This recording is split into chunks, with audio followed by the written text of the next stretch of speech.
Praise the Lord. प्रभुଙ୍କର ଗୋଟେ ଦର୍ଶନ ଅଛି, ପ୍ରଭୁଙ୍କର ଗୋଟେ ଦର୍ଶନ ଅଛି। ଦର୍ଶନ କହିଲେ କଣ ବୁଝନ୍ତି?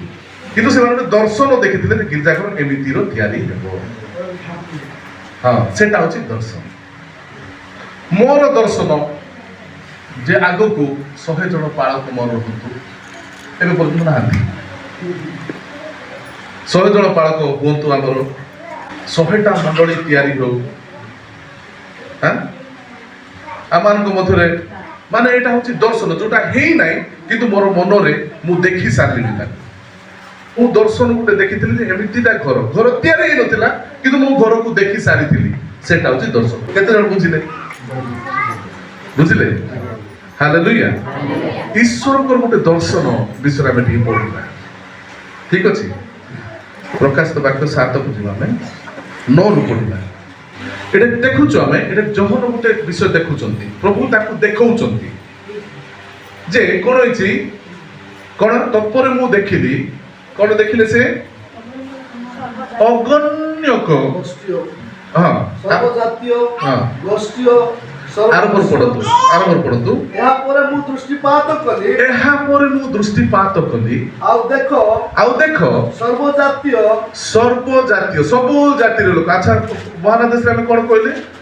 ତମେ ସମସ୍ତ ଜାତିର ଲୋକମାନଙ୍କୁ ଯାଅ। ଏଠି କଣ କୁହାହଉଛି?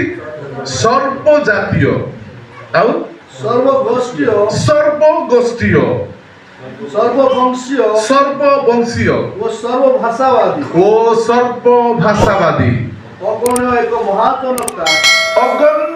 ମହାଜନତା, ଯାହାକୁ କେବେ ଗଣି ହବ ନା। ଏ ପ୍ରକାର ଅଗଣ୍ୟ ଗୋଟେ ମହାଜନତା, ଶୁକ୍ଳ ବସ୍ତ୍ର ପରିହିତ ହୋଇ, ଧଳାଟା ଡ୍ରେସ୍ ପିନ୍ଧିକିରି, ଶୁକ୍ଳ ବସ୍ତ୍ର ପରିହିତ ହୋଇକିରି, ହାତରେ ଖଜୁରୀ ବାହୁଙ୍ଗା ଧରିକିରି, ସିଂହାସନ ଓ ମେଷ ଶାବକଙ୍କ ସମ୍ମୁଖରେ ଦଣ୍ଡାୟମାନ ହୋଇଅଛନ୍ତି। ସିଂହାସନ ଓ ମେଷ ଶାବକଙ୍କ ନିକଟରେ କଣ ହେଇଛନ୍ତି? ଦଣ୍ଡାୟମାନ ହେଇଛନ୍ତି। ନିଶାନ ମେଷ ଶାବକଙ୍କ ସମ୍ମୁଖରେ ଠିଆ ହେଇଛନ୍ତି। ମେଷ ଶାବକ ଅର୍ଥାତ୍ କିଏ? ପ୍ରଭୁ ଯୀଶୁ ଖ୍ରୀଷ୍ଟ। ଈଶ୍ୱରଙ୍କ ସମ୍ମୁଖରେ, ଈଶ୍ୱରଙ୍କ ସିଂହାସନ ସମ୍ମୁଖରେ ଗୋଟେ ଅଗଣ୍ୟ ସମୁଦ୍ର ଭଳିଆ ଗୋଟେ ଅଗଣ୍ୟ, ଯାହାକୁ କେବେ ଗଣି ହବ ନାହିଁ, ସେମିତି ଗୋଟେ ମହାଜନତା, ସର୍ବଭାଷାବାଦୀ, ସର୍ବଗୋଷ୍ଠୀୟ, ସର୍ବବଂଶୀୟ, ସର୍ବଜାତୀୟ ଲୋକ ସବୁ ଠିଆ ହେଇଛନ୍ତି ସେଇଠି। ରଡନା ଗାଜୁକା ଡେଗା ଗାହାନେରୁ ଶୁକ୍ଳ ବସ୍ତ୍ର ପରିହିତ ହୋଇଛନ୍ତି, ଆଉ ସେମାନେ କହୁଛନ୍ତି ପରିତ୍ରାଣ ସିଂହାସନ ଉପବିଷ୍ଟ ମେଷ ଶାବକଙ୍କର କାର୍ଯ୍ୟ। ଏବେ ଏଇଟା ହେଇନାହିଁ। ଏବେ ପର୍ଯ୍ୟନ୍ତ ହେଇଛି କି? ଏବେ ପର୍ଯ୍ୟନ୍ତ ହେଇନାହିଁ, କିନ୍ତୁ ଯୋହନଟା ଦେଖୁଛନ୍ତି। ପ୍ରଭୁ ତାଙ୍କର ଦର୍ଶନ ଯୋହନକୁ ଦେଖାଉଛନ୍ତି ଯେ ଏମିତି ଦିନେ ହେବ। ଯୋହନ ସେଟା ଦେଖୁଛନ୍ତି। ଏବେ ପୃଥିବୀରେ ସର୍ବ ଜାତୀୟ, ସର୍ବବଂଶୀୟ, ସର୍ବଗୋଷ୍ଠୀୟ ଲୋକମାନଙ୍କ ନିକଟରେ ପରମେଶ୍ୱରଙ୍କର ବାକ୍ୟ ପ୍ରଚାରିତ ହେବା ନିତାନ୍ତ ଆବଶ୍ୟକ ଅଛି।